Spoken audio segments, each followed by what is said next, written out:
Itu orang-orang seperti begitu tuh. Walaupun ketenangan, kesenangannya nggak ada di hari itu, damai sejahtera sama sukacita kekal di dalam rohnya. Itu orang yang luar biasa. Orang yang membiarkan hidupnya ditanam sama Tuhan. Dan akhirnya apapun yang diperbuatnya berhasil, karena Tuhan tahu apapun yang dititipkan dalam hidupnya akan dikelola dengan luar biasa. Karena sudah melewati proses itu.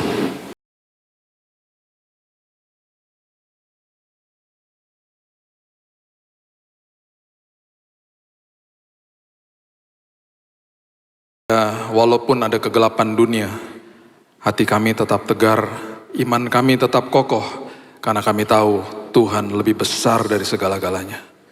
Hari ini siapapun yang sedang bergumul Tuhan, aku berdoa, pemulihan, kesembuhan sudah terjadi dalam nama Yesus. Kami sudah terima dengan iman, karena semuanya sudah selesai di kayu salib. Kami percaya hari ini Tuhan, langkah-langkah hidup kami dituntun sama Tuhan, dan Roh Kudus menjadi penasehat ajaib kami. Kami sambut firman-Mu, hanya di dalam nama Tuhan Yesus kami berdoa. Kita sama-sama katakan, amin, amin, amin, amin. Haleluya. Silakan duduk. Shalom. Firman Tuhan hari ini diambil dari Matius pasal yang ke-13, ayat yang ke-31. Matius pasal yang ke-13 ayat 31 dan 32. Kalau Bapak Ibu ikuti khotbah-khotbah saya, pasti tahu bahwa saya sejak awal terkesima dengan prinsip kerajaan, dan itu yang memerdekakan hidup kita. Jadi kalau kita belajar Injil, itu ada dua derivatif. Yang pertama dikatakan Injil kerajaan sorga yang dibentangkan sama Yesus. Kemudian dari sisi satunya lagi, dari angle yang berbeda, Paulus mengajarkan Injil kasih karunia. Tetap satu Injil, tetapi good news ini ada dua angle yang dibahas. Yang satu, kasih karunia, membahas tentang pertobatan manusia, keselamatan manusia. Kemudian setelah dibenarkan, kita sekolah kehidupan, kita dikuduskan setiap hari, proses sanctification. Sampai akhirnya Paulus juga menjelaskan tentang proses glorification, di mana kita dimuliakan pada akhirnya. Yesus mengajarkan prinsip kerajaan untuk kita hidup sehari-hari. Supaya kita merdeka, kita mengerti. Dari semua angle kehidupan kita paham apa yang Dia mau kita lakukan. Salah satunya adalah ini. Salah satunya diajarkan tentang Matius 13 ayat 31. Yesus membentangkan suatu perumpamaan lain lagi kepada mereka. Katanya, jadi banyak sekali perumpamaan, banyak sekali pelajaran yang Dia berikan. Hal kerajaan sorga itu seumpama biji sesawi yang diambil dan ditaburkan orang di ladangnya. Memang biji itu paling kecil dari segala jenis benih. Perhatikan kalimat ini. Biji itu paling kecil dari segala jenis benih. Tetapi apabila sudah tumbuh, sesawi itu lebih besar daripada sayuran yang lain, bahkan menjadi pohon, sehingga burung-burung di udara datang bersarang pada cabang-cabangnya. Ini pengertian-pengertiannya harus jelas dulu. Hal kerajaan sorga adalah seperti biji yang ditanam. Kemudian ada kata benih. Kemudian di sini ada kata pohon.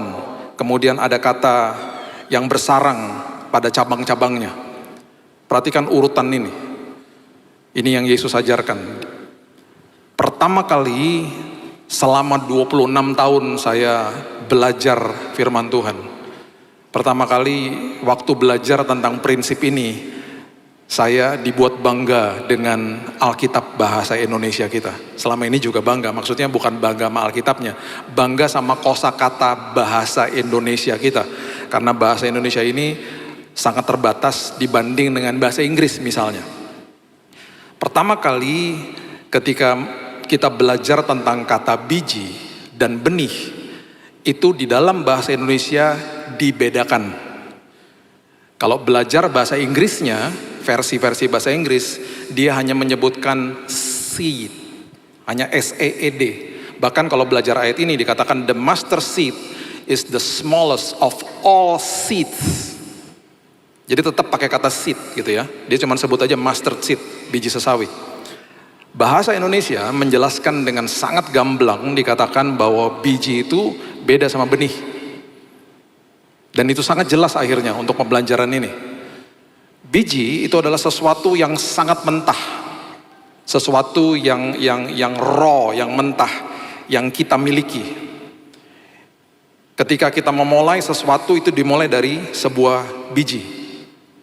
Jadi sesuatu yang sangat kecil, makanya biji sesawi. Benih itu adalah biji yang dikondisikan. Itu benih.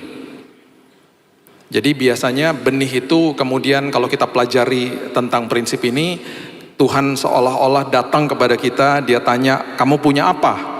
Kita katakan, saya hanya punya biji ini Tuhan. Imanku hanya sebesar ini. Diambil sama dia, bermitra sama dia, biji yang kecil itu dijadikan benih. Kemudian dia akan tanya lagi sama kita, yuk kita tanam sekarang. Sama seperti prinsip ketika kita belajar bahwa dia adalah ahli bangunan, dia nggak akan paksa kita. Dia akan katakan begini, biji ini yang aku kondisikan jadi benih, yuk kita tanam. Karena di dalam proses itu, nanti kamu akan bertumbuh menjadi sebuah pohon yang indah, dan bahkan nanti pada ujungnya cabang-cabangmu itu tempat bersarang burung-burung, artinya adalah hidupmu jadi berkat. Itu maksudnya. Jadi ini prinsipnya. Ya, ini adalah eksposisi ringan dari Matius 13 ayat 31 dan 32. Urutannya seperti begitu, ya. Nah, ketika bicara tentang sesuatu yang ditanam, itu berarti kita harus mengerti bahwa pohon ini merupakan sebuah metafor dari kehidupan rohani manusia. Kehidupan rohani manusia. Itu sebabnya Mazmur 1 ayat yang ketiga, firman Tuhan katakan begini. Mazmur 1 ayat yang ketiga. Nah, ayat-ayat seperti begini seringkali yang saya katakan di bulan lalu merupakan ayat-ayat yang seringkali dimutilasi. Artinya dimutilasi, main comot-comot aja, kemudian main dihotbahkan saja tanpa melihat konteksnya. Itu yang saya sebut eisegesis, bukan exegesis. Sesuai sama keinginan saya main ambil-ambil ayat aja, kemudian saya cocok-cocokin sama keinginan saya, dan akhirnya menyesatkan banyak orang. Itu sebabnya ayat-ayat seperti Matius 6 ayat 33, Mazmur 1 ayat 3, itu banyak sekali disalahartikan karena kedengarannya sangat nikmat. Mazmur 6 ayat 33 contohnya, carilah dahulu kerajaan Allah dan kebenarannya. Itu tugas kita. Kemudian bagian daripada kerajaan sorga adalah menambah-nambahkan the added values, sesuatu yang dia akan tambah-tambahkan. Itu tugasnya kerajaan sorga, bukan tugas kita. Tugas kita mengejar kerajaan sorga dan kebenarannya. Prinsipnya kita harus mengerti dulu. Kita abaikan itu karena kita suka dengan bagian kedua, bahwa saya akan ditambah-tambahkan. Mazmur pasal yang pertama ayat yang ketiga juga seperti itu. Karena di ujung daripada ayat ini keluar kalimat yang sangat-sangat sejuk. Dikatakan gini, Mazmur 1 ayat 3. Ia seperti pohon. Ya, kita sudah tahu pohon itu adalah metafor dari kehidupan rohani kita. Ia seperti pohon yang ditanam di tepi aliran air, yang menghasilkan buahnya pada musimnya. Daun tidak akan layu. Ya. Ini yang kita suka.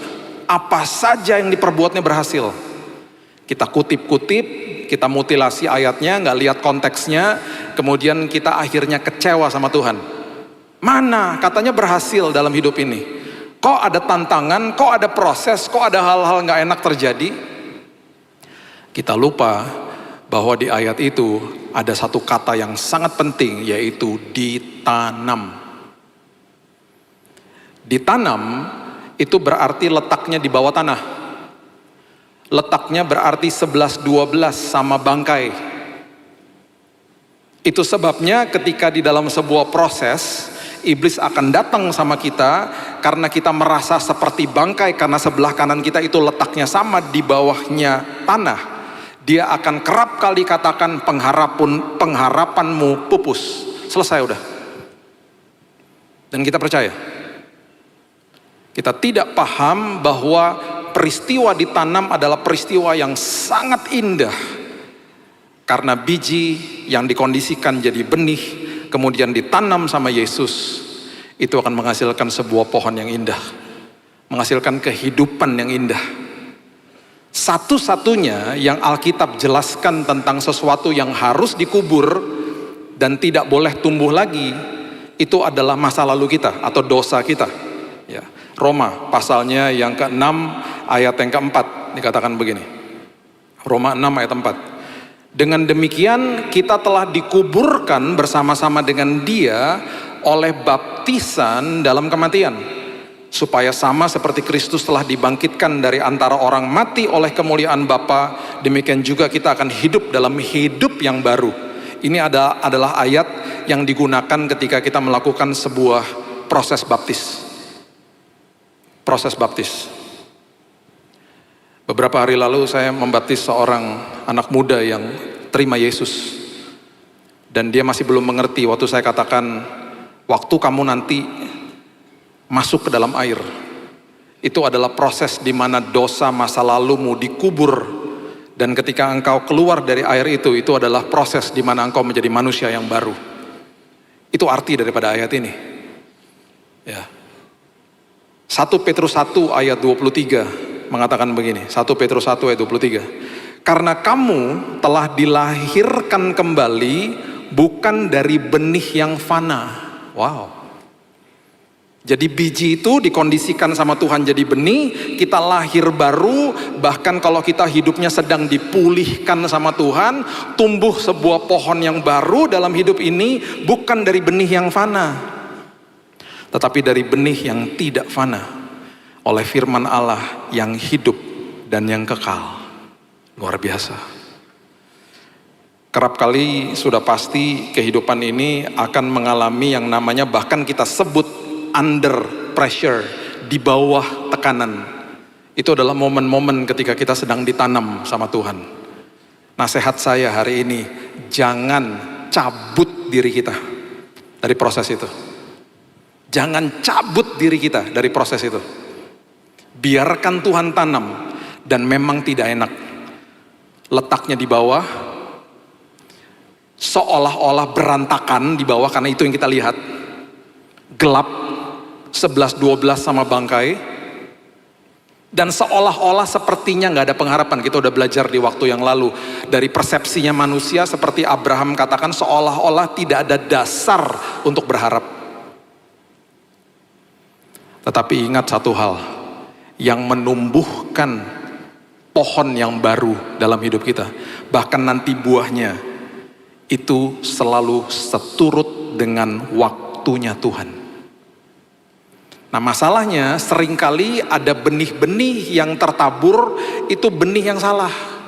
Makanya saya mau beritahu hari ini, semua tindakan kita dan semua perkataan kita itu adalah sebuah biji yang dikondisikan jadi benih yang kita tanam. Dan hati-hati, ada benih yang benar, ada benih yang salah. Semua yang kita lakukan. Bahkan hari ini kita hidup karena ada benih atau biji yang tertanam atau ditanam sama kita, atau ditanam mungkin sama orang lain, yang membuahkan kehidupan hari ini. Hati-hati. Hati-hati untuk mengambil keputusan apa yang saya mau tanam dalam hidup saya. Be careful. Karena itu akan menjadi jalan hidup kita pada akhirnya.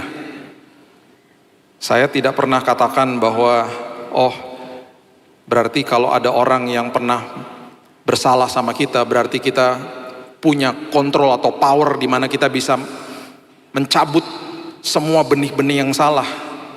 Terkadang kita nggak ngerti. Terkadang kita tidak paham, terkadang kita tidak tahu, bahkan ketika akhirnya kita hidup dan berbuahnya salah, karena benih-benihnya salah. Karena semua benih itu akan menumbuhkan buahnya, dan buahnya pasti sama. Benih apel akan menumbuhkan buah apel, nggak mungkin benih apel menumbuhkan buah jeruk, tuh nggak mungkin. Saya percaya firman Tuhan hari ini, sebentar kita lihat, kita akan dipulihkan. Dan bahkan kalau sampai ada benih-benih yang salah, hari ini Tuhan mau cabut, digantikan dengan benih yang benar. Karena banyak mungkin keputusan kita dan tindakan kita yang salah. Ketika kita bicara soal yang menumbuhkan itu Tuhan, buka sama-sama di 2 Korintus 9 ayat yang ke-10. 2 Korintus 9 ayat yang ke-10. Firman Tuhan katakan begini, Ia yang menyediakan benih bagi penabur. Tuh, makin diperjelas. Kita kasih bijinya, Tuhan yang menyediakan benihnya. Dan roti untuk dimakan, Ia juga yang akan menyediakan benih bagi kamu, benih bagi kita. Dan perhatikan ini, melipat gandakannya dan menumbuhkan buah-buah kebenaranmu. Yang tumbuhin siapa? Tuhan. Kalau sudah genap waktunya, jangan cabut diri kita. Jangan cabut diri kita. Karena makin ditanam itu berarti Tuhan tahu bahwa ada akar yang harus mengakar sampai ke dalam. Kolose pasal yang kedua ayat 6 dan 7 mengatakan begini. Kolose pasal yang kedua ayat yang ke-6 dan 7. Saya banyak bagikan ayat, Bapak Ibu catat, nanti direnungkan kembali di rumah. Kamu telah menerima Kristus Yesus Tuhan kita. Karena itu hendaklah hidupmu tetap di dalam Dia. Perhatikan ayat yang ke-7. Hendaklah kamu berakar di dalam Dia dan dibangun di atas Dia. Hendaklah kamu bertambah teguh dalam iman yang telah diajarkan kepadamu. Perhatikan ini, hendaklah hatimu melimpah dengan syukur. Ketika benih itu ditanam, dan kita pasti punya kecenderungan pengen cabut benih itu karena gak enak posisinya. Tabur hari-hari sulit kita, tabur benih itu dengan sebuah pupuk yang sangat indah, yaitu ucapan syukur. Kalau mau akarnya merambat ke dalam, iman dikokohkan, ada kuasa di balik ucapan syukur. Nanti beberapa bulan ke depan kita akan bahas the power of thanksgiving. Jelas ayat Alkitab katakan, hendaklah hatimu melimpah dengan syukur. Itu korelasinya sangat erat dengan yang namanya akar. Kasih pupuk, pupuknya apa? Akar. Pupuk buat akar itu apa? Ucapan syukur. Dan kalau sudah genap waktunya, Tuhan akan menumbuhkan buahmu dan bahkan melipat gandakannya. Biarkan Tuhan yang lakukan. Sama seperti pohon bambu yang dikasih pupuk selama 5 tahun. Bayangkan dalam waktu hanya seminggu, dia bisa bertumbuh 27 meter dalam seminggu. Setelah 5 tahun. Dan akarnya begitu kuat, sehingga badai sebesar apapun tidak sanggup merontokkannya. Itu bambu. Coba lihat, kalau kita bicara buah roh gitu ya, coba lihat Galatia 5 ayat 22 dan 23. Karena ini ayat populer. Dan ingat Galatia 5 ayat 22 sampai 23 ini disebutnya buah roh, bukan buah-buah roh. Mungkin dulu di sekolah minggu dikatakan buah-buah roh, bukan buah roh. Berarti kalau satunya nggak ada berarti buahnya rusak. Satu, buah roh. Karena hidupnya satu. Dikatakan begini, di dalam buah roh, di dalam hidup kita. Kalau kita mau ditanam, ini akan muncul dalam hidup kita. Kasih, sukacita, damai sejahtera, kesabaran, kemurahan, kebaikan, kesetiaan, kelemah lembutan, penguasaan diri. Ada 9. Saya nggak akan bahas semuanya, mengingat waktu. Coba lihat 3 pertama saja, ya. Saya mau tunjukkan kepada Bapak Ibu sekalian bahwa Alkitab kita yang sering mungkin dikatakan baru-baru ini, Alkitab tidak bisa dijadikan patokan. Saya sedih lah kalau dengar-dengar kayak gitu ya. Kita sudah pernah bahas juga ya. Bahkan kalau mau dikatakan progresif udah lama lah. Bukan, ini baru menguak aja berita-berita, udah lama. Yang saya katakan tadi, mutilasi ayat itu juga progresif dari zaman dulu. Keinginan manusia dicocok-cocokin sama firman Tuhan. Banyak contohnya, ya. Kita nggak punya waktu untuk lakukan itu sekarang. Ya, perhatikan ini. Kasih, sukacita, damai sejahtera. Urutannya luar biasa ya. Paulus menulis ini kepada jemaat di Galatia. Perhatikan apa yang ditulis sama Yohanes. Ya. Yohanes 15, ayat 10 dan 11. Ingat ya. Kasih, sukacita, damai sejahtera. Perhatikan Yohanes 15 ayat 10. Jikalau kamu menuruti perintahku, kamu akan tinggal di dalam kasihku. Seperti aku menuruti perintah Bapakku dan tinggal di dalam kasihnya. Semuanya itu kukatakan kepadamu, kalau tinggal di dalam kasih, apa yang terjadi? Supaya apa? Sukacitaku ada di dalam kamu, dan sukacitamu jadi penuh. Urutannya jelas. Yang tulis berbeda loh. Walaupun yang penulisnya berbeda, sumbernya kan satu, Tuhan. Walaupun ditulis 1400 sampai 1500 tahun di dalam budaya, kultur, bahasa, background yang berbeda-beda, bahkan zaman yang berbeda-beda, tetap semuanya nyambung. Itu sebabnya Alkitab harus dijadikan patokan. 300 nubuatan tentang Yesus semuanya sudah digenapi. Itu probabilitasnya tidak mungkin. Kalau dengan bahasanya manusia, bahasa orang yang mengerti statistik, itu tidak mungkin 300 digenapi semua sama Yesus. Yohanes menulis, kalau engkau tinggal di dalam kasihku, sukacitamu jadi penuh. Disambung lagi sama Paulus ketika dia menulis suratnya untuk jemaat di Filipi. Filipi pasal yang keempat, ayat 4 sampai 7. Firman Tuhan katakan begini. Filipi 4 ayat 4 sampai 7. Bersukacitalah senantiasa dalam Tuhan. Sekali lagi kukatakan bersukacitalah. Kasih, sukacita toh. Sekarang dia mulai dengan sukacita. Yuk, ya, keep your joy. Bersukacitalah senantiasa. Hendaklah kebaikan hatimu diketahui semua orang, Tuhan sudah dekat. Jangan hendaknya kamu khawatir tentang apapun juga. Nyatakan dalam segala hal keinginanmu kepada Allah dalam doa dan permohonan dengan ucapan syukur. Perhatikan ayat 7. Kasih, sukacita, apa yang dikatakan ayat 7? Damai sejahtera Allah yang melampaui segala akal akan memelihara hati dan pikiranmu dalam Kristus Yesus. Wow. Itu Alkitab kita. Masih mau berani-berani bilang gak jadi patokan. Semuanya nyambung. Kasih, sukacita, damai sejahtera.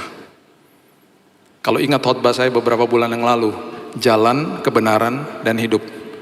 Ratusan tahun, mungkin 600 sampai 700 tahun ditulis sama Yesaya. Penasehat ajaib, Allah yang perkasa, Bapa yang kekal, Raja damai. Itu kaitannya dengan apa? Jalan, kebenaran, dan hidup. Masuk ke dalam jalannya Tuhan. Orang bilang apa? Mana ujungnya? Kan gak kelihatan. Kan Tuhan seringkali memang tidak kasih tahu ujungnya. Sama seperti perjalanannya Abraham, sama seperti perjalanannya Majus. Mereka gak pernah tahu kota yang mereka akan tujui. Mereka hanya percaya sama pimpinan Tuhan.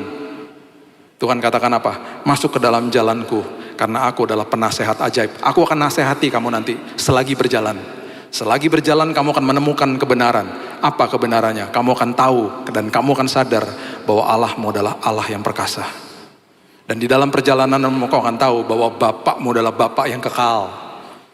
Dan setelah itu kamu akan menghidupi sebuah hidup yang berkelimpahan yang aku janjikan kepadamu. Kenapa? Karena aku adalah Raja damai. Dahsyat. Dahsyat. Itu Alkitab kita. Masih mau berani-berani bilang gak jadi patokan. Come on. Ini hanya segelintir yang saya bisa bagikan hari ini. Belum lagi yang banyak. Makanya sering kali saya nangis kalau baca Alkitab. Dan ketagihan. Ketagihan saya. Karena pewahyuannya sangat-sangat luar biasa. Setelah itu tumbuh.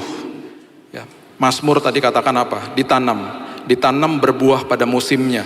Berbuah pada musimnya kemudian dikatakan apa? Daunnya tidak akan layu. Wow, daunnya tidak akan layu. Berarti apa? Musim boleh berganti, daun gak akan layu. Daun itu adalah mahkota untuk sebuah pohon. Pohon itu kelihatan indah kalau ada daunnya. Sama seperti seseorang itu indah kalau ada rambutnya. Coba baca ini selingan aja ya. Saya cuma mau kasih tahu aja ya. Bahwa saya kalau baca ayat ini saya suka sedih. Lukas 21, sampai hafal saya. Ayat 18. Kalau ditampilkan di belakang Bapak Ibu baca aja, saya gak mau baca. Udah? Ya udah. Saya nggak mau baca sedih soalnya. Ya, balik lagi. Di musim dingin itu pohon harus simpen nutrisinya. Ya, pohon harus simpen nutrisinya. Jadi untuk dia bertahan di musim dingin, ini kalau kita pernah tinggal di negara 4 musim, saya pernah tinggal di negara 4 musim 13 tahun, jadi saya paham. Kalau yang namanya musim gugur, itu adalah musim sebelum musim dingin. Musim gugur itu adalah ketika nutrisi daripada pohon itu tidak disalurkan kepada ranting-rantingnya. Karena pohonnya harus menyimpan nutrisinya untuk musim dingin.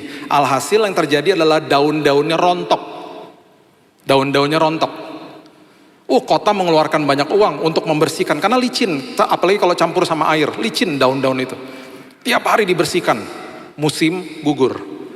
Kenapa? Karena pohonnya harus simpan nutrisinya. Nutrisi tidak disalurkan ke ranting, ranting tidak punya nutrisi, daun rontok. Pohonnya survive, berhasil melewati musim dingin, timbullah musim yang berikutnya, musim semi. Baru pohonnya bisa mengalirkan nutrisi kembali kepada daun-daunnya, timbullah daun-daun yang baru, dan itu dinamakan musim semi. Firman Tuhan katakan begini sama kita, musim boleh berganti. Tuhan katakan apa? Aku adalah pokok anggur, kamu rantingnya. Karena kita melekat kepada pokok anggur, itu sebabnya musim boleh berganti, nutrisi jalan terus. Daun tidak akan layu, itu maksudnya. Musim boleh berganti, orang ketemu kita, dia akan katakan, wow, ada damai sejahtera, ada sukacita. Oh, tadi saya lupa kasih tahu. Ingat, yang namanya kasih itu letaknya di roh, kan buah roh. Yang letaknya di dalam jiwa itu namanya jatuh cinta. Jatuh cinta bisa hilang kapan aja. Yang namanya kasih itu adalah keputusan, kekal sifatnya. Yang namanya sukacita letaknya juga di roh, kan buah roh. Temannya sukacita yang ada di dalam jiwa itu namanya kesenangan. Makanya beda, joy itu beda, bukan happiness. Yang namanya kesenangan bisa terusik, bisa hilang kapan saja. Makanya dikatakan the joy of the Lord is my strength.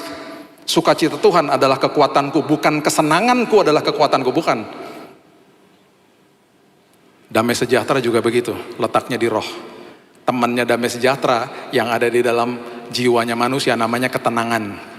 Ketenangan bisa terusik, kesenangan bisa terusik di dalam sebuah proses hidup. Tetapi yang namanya damai sejahtera dan sukacita tidak bisa dicuri sama iblis. Itu sebabnya orang Kristen ketika ada masalah, mereka bisa katakan, kok seolah-olah seperti ada damai ya? Kok seolah-olah seperti ada sukacita ya? Kok masih bisa tersenyum ya? Kok optimis ya? Beberapa bulan lalu seorang teman saya kehilangan istrinya. Kehilangan dalam tanda kutip, maksudnya kehilangan sementara secara fisik ya. Karena di dalam Tuhan kita akan dipertemukan kembali. Saya nggak pernah lupa di hari ketika dia telepon saya. Mereka sudah kayak adik saya. Dia katakan, "Kak, istriku sudah dipanggil pulang tadi pagi." Nangis saya. Kita nangis di telepon berdua. Dan saya gak pernah lupa kalimat berikutnya yang keluar dari mulutnya dia. Dia katakan begini, "Kak, Tuhan Yesus baik." Tambah nangis saya. Wow. Itu orang-orang seperti begitu tuh. Walaupun ketenangan, kesenangannya gak ada di hari itu. Damai sejahtera sama sukacita kekal di dalam rohnya. Itu orang yang luar biasa. Orang yang membiarkan hidupnya ditanam sama Tuhan. Dan akhirnya apapun yang diperbuatnya berhasil karena Tuhan tahu apapun yang dititipkan dalam hidupnya akan dikelola dengan luar biasa. Karena sudah melewati proses itu. Ya, kita balik sebentar ke Matius pasal yang ke-13 ayat 31. Di ayat 32 maksudnya. Dikatakan memang biji itu paling kecil dari segala jenis benih, apabila sudah tumbuh sesawi jadi besar pada sayuran yang lain, ya bahkan menjadi pohon sehingga burung-burung di udara datang bersarang pada cabang-cabangnya. Ingat prinsip ini. Bukan sekedar kita dipulihkan Tuhan, hidup kita. Kenapa kita masih ada dan bernafas hari ini? Karena masih ada orang lain yang membutuhkan hidup kita. Mungkin kita berpikir, enggak, saya hidup sendiri. Saya seolah nggak ada orang yang juga senang dan mengasihi saya, Pak. Jangan salah. Selama kita hidup, berarti ada orang yang masih membutuhkan kita. Kita nggak tahu di depan atau di hari esok kita ada siapa yang berjumpa dengan kita. Karena ada sebuah potensi yang Tuhan mau keluarkan untuk jadi berkat bagi dia. Karena itu selalu begitu, sudah jelas ayatnya. Nah, saya akan tutup dengan ini. Kita tadi bicara soal kita menabur. Ya kan, kita menabur biji benih. Tapi kan kita nggak bisa kontrol kadang-kadang apa yang ditabur sama orang lain dalam hidup kita. Bahkan di dalam kelemahan kita, apa yang ditabur sama iblis bisa tumbuh menjadi sebuah akar yang tidak benar di dalam sini. Bahkan sebuah peristiwa yang terjadi bisa membuat kita bahkan kecewa sama Tuhan. Di bagian ini saya mohon maaf, karena saya akan tutup bagian ini dan ini agak sensitif. Dan kalau sampai hari ini kita akan ingat tentang peristiwa-peristiwa itu, paling tidak hari ini kita dapat kuncinya. Ada benih yang ditanam mungkin di masa lalu kita, oleh orang tua kita mungkin, oleh saudara atau orang terdekat kita, yang kita nggak tahu caranya, dan sampai hari ini itu mengakar menjadi akar kepahitan. Sebuah momen peristiwa mungkin yang kita lakukan dalam hidup kita, sebuah kesalahan mungkin yang kita lakukan dalam hidup kita, dan kita hari ini punya kepahitan sama siapa? Diri sendiri. Menyalahkan diri sendiri, menyesal dan gak ada habis-habisnya. Atau mungkin hari ini ada sebuah peristiwa yang terjadi, dan karena kita gak ngerti, kita dibohongin sama iblis, kita kecewa sama Tuhan, bahkan kita kepahitan sama Tuhan. Apapun itu, hari ini indikasinya jelas. Kalau yang pertama, kalau peristiwa itu masih terekam di dalam pikiran kita, dan kita masih ngulang terus, dan kita bahkan membuat skenario sendiri dalam hidup kita. Bahkan kalau ada orang yang pernah nyakiti kita, kita membuat skenario di dalam pikiran kita. Nanti kalau aku ketemu kamu, ini pembalasanku, aku akan giniin kamu nanti, dan lain sebagainya. Itu masih terngiang-ngiang di dalam pikiran kita. Itu adalah indikasi sudah ada akar kepahitan di dalam sini.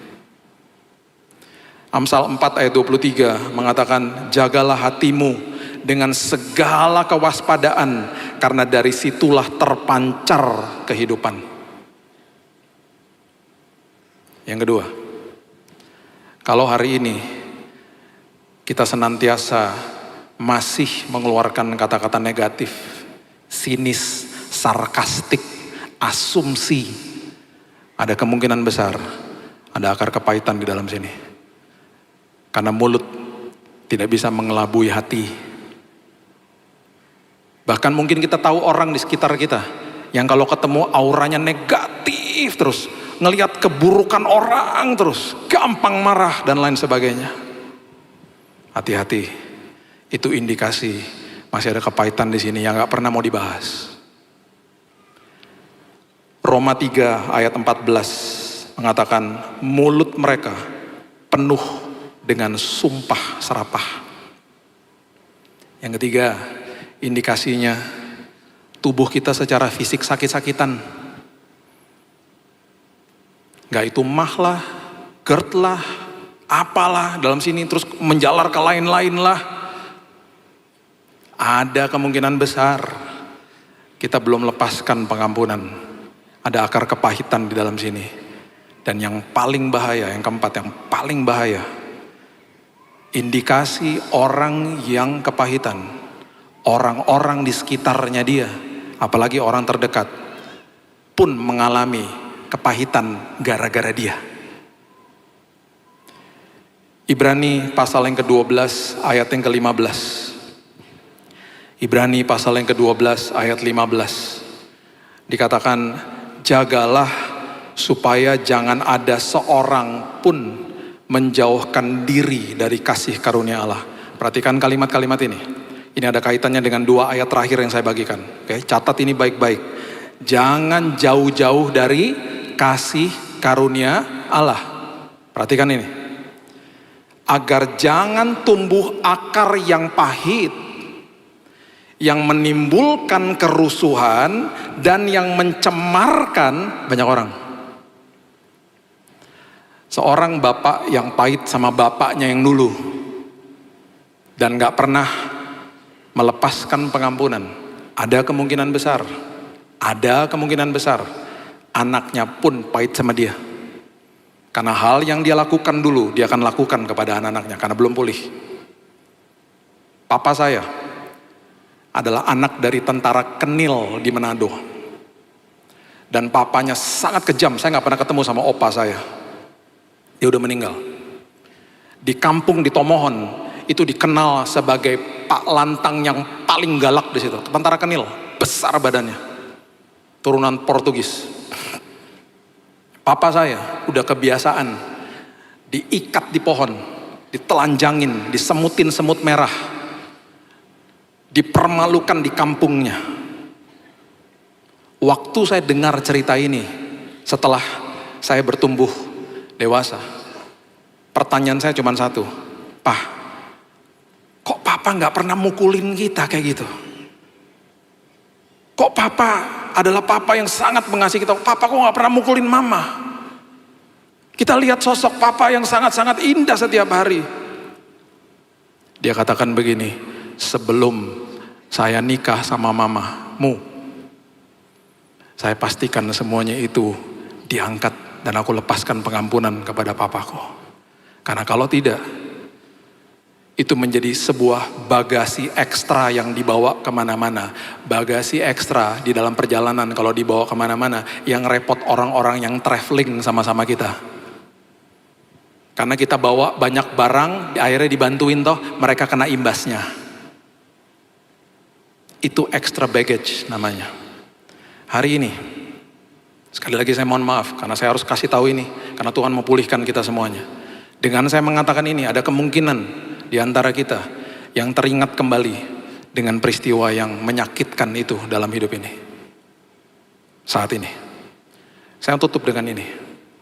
Setiap kali kita dengar dan kita bertemu dengan sebuah peristiwa atau perkataan orang yang mengingatkan kita tentang hal-hal yang buruk yang tertanam di dalam sini, itu yang saya sebut dan saya tutup sama ini ya, dengan momen namanya momen api arang.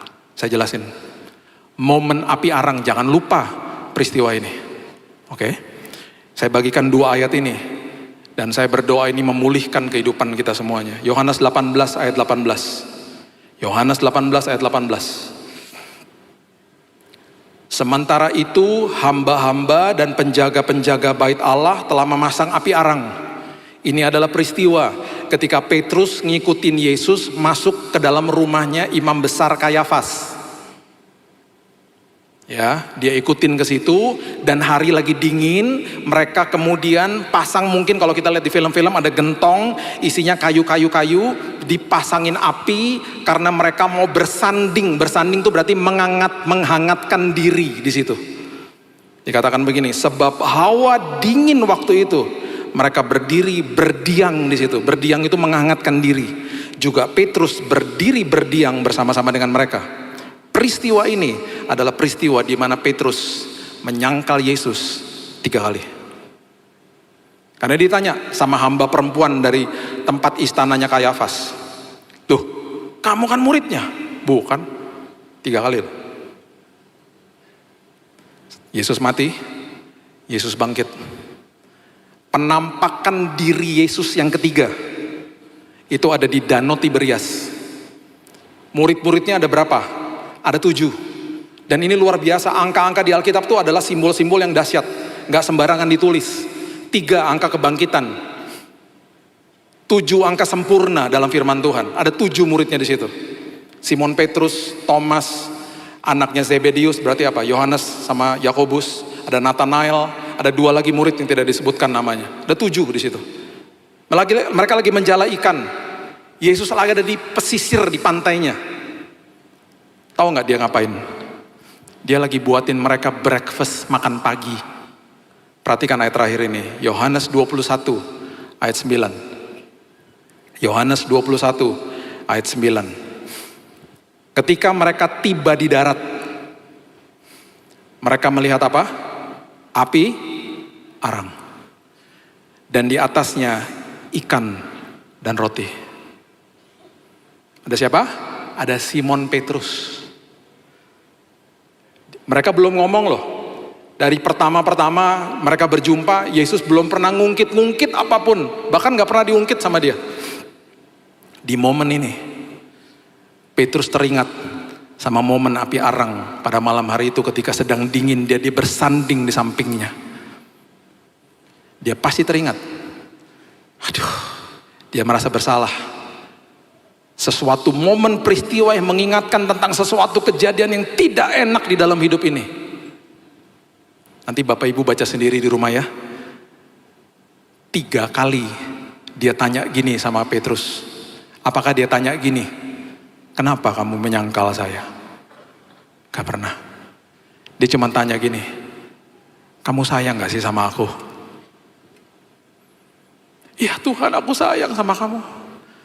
Dia tanya lagi. Kamu sayang gak sih sama aku? Dia gak pernah tuduh. Dan dia lagi kasih tahu, kamu kan udah tahu, saya udah mati buatmu. Kamu tahu betapa sayangnya aku sama kamu. Dia gak pernah tuduh, dia tanya isi hatimu, sayang gak kamu sama aku? 3 kali ditanya, 3 kali Petrus menjawab, yes, I love you Lord. Dan 3 kali dia katakan, gembalakan dombaku. Hari itu, Petrus mengalami yang namanya kasih karunia Tuhan. Dan semua momen-momen yang menyakitkan itu, hari itu dipulihkan. Semua benih kepahitan apapun dicabut sama Tuhan. Dia tanam sebuah benih yang baru, namanya grace, kasih karunia. Itu sebabnya firman Tuhan katakan, jangan jauh-jauh dari kasih karunia. Hari ini, kalau ada yang sampai ingat tentang momen-momen itu dalam hidupmu, lepaskan pengampunan. Biarkan Tuhan mengingatkan momen api arang ini. Nanti satu hari kita mungkin akan ingat lagi. Ketika lihat peristiwa, ketika ada orang ngomong, mungkin ingat lagi sama momen-momen yang dulu. Mungkin momen berduka, mungkin momen orang menyakiti kita, atau mungkin momen di mana kita melakukan kesalahan yang kita susah mengampuni diri sendiri. Ketika itu terjadi lagi, itu adalah momen api arang yang Roh Kudus lagi ingatkan sama kita. Di momen itu, pastikan engkau katakan dalam hatimu, terima kasih Tuhan. Kasih-Mu nyata, kasih-Mu besar dalam hidupku. Dan engkau telah mencabut semua akar kepahitan, menanam dengan benih yang baru, supaya tumbuh sebuah pohon kehidupan yang luar biasa. Berikan tepuk tangan kita untuk Tuhan kita. Haleluya. Bapak yang baik, terima kasih Tuhan. Terima kasih hari ini keputusan kami. Tuhan tanam benih yang benar dalam hidup kami. Dan kalau sampai ada benih-benih kepahitan dalam hidup kami, dan mungkin hari ini kami baru sadar, Tuhan, ini momennya di mana Tuhan akan cabut itu semuanya. Kami mengambil keputusan untuk melepaskan pengampunan buat orang yang bersalah kepada kami. Kami melepaskan pengampunan buat diri kami sendiri. Dan kami mau stop untuk kecewa sama Tuhan. Kami gak mau percaya sama kebohongan iblis. Karena semua rancangan Tuhan itu indah bagi kami. Di momen api arang ini Tuhan, di mana mungkin kami ingat tentang momen-momen itu. Angkat Tuhan semua akar-akar kepahitan dalam hidup kami. Tanami dengan benih yang baru. Benih yang akan menumbuhkan pohon kehidupan. Yang menghasilkan buah roh. Di mana hidup kami, akhirnya ranting-ranting hidup kami menjadi tempat tenggeran daripada kehidupan orang lain, menjadi berkat bagi orang lain. Terima kasih Bapa yang baik. Ini hidup kami, kasih karunia-Mu ada, nyata, terjadi atas kami hari ini. Thank you Lord. Terima kasih Tuhan buat kasih-Mu. Kami terima firman kebenaran dan kami akan jadi pelakunya. Hanya di dalam nama Tuhan Yesus kami sudah berdoa dan mengucap syukur. Kita sama-sama katakan amin. Tuhan berkati.